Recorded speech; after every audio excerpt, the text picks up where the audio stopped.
La croix ouvre la voie à la vie céleste. Notre vocation est appelée céleste. Hébreux 3:1. Au moins pour 2 raisons.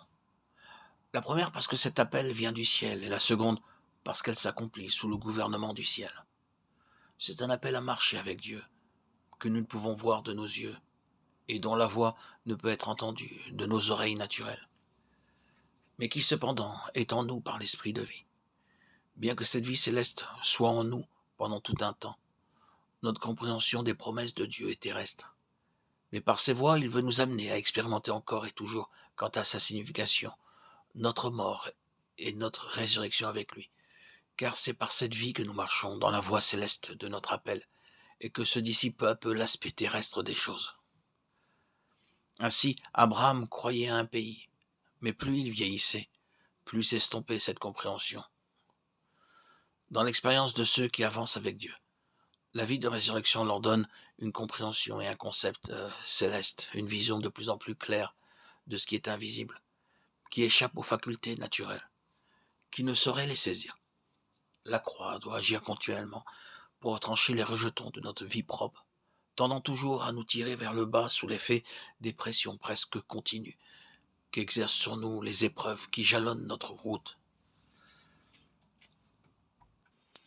C'est cependant l'expérience de tous ceux qui marchent dans cette voie céleste. Et il demeure bien vrai que parfois nous voudrions échapper à toutes ces situations douloureuses, et cependant nous continuons, car c'est le seul chemin pour que les valeurs de la nature céleste et spirituelle de Dieu deviennent nôtres, et que Christ entre en jouissance de ses propres richesses en nous, car son héritage est dans la personne des saints.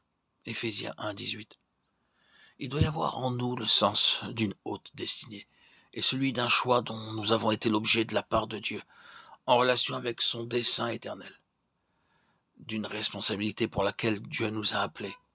Il y a en nous un besoin qui ne cesse de grandir et qui nous pousse à être subordonnés et gouvernés depuis les cieux, en raison de cette semence céleste entrée en nous, qui éveille et développe dans notre constitution le besoin de connaître les secrets profonds de Dieu, cette connaissance vivante de lui-même, et être les dispensateurs de ces mystères.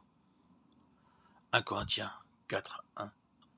L'appréciation des choses célestes sera toujours le résultat de la croix plantée au centre de notre être, et par la vie de résurrection, nous entrons expérimentalement dans l'aspect céleste de notre vocation, et dans une vie de foi ascendante. La croix nous sépare, nous détache de nous-mêmes, alors que la vie de résurrection nous élève au-dessus des contingences de cette terre. Et ceci n'est ni une rêverie, ni un idéal que nous ne saurions atteindre, mais une puissante réalité. En effet, la parole de Dieu nous rappelle que Dieu a parlé depuis le ciel, et bien qu'il soit venu en Christ sur cette terre, il est remonté au ciel, et c'est depuis sa demeure qu'il gouverne et conduit son Église par son esprit. Le ciel est une réalité puissante. Dieu accomplit son œuvre gouvernée par la vision de sa propre nature.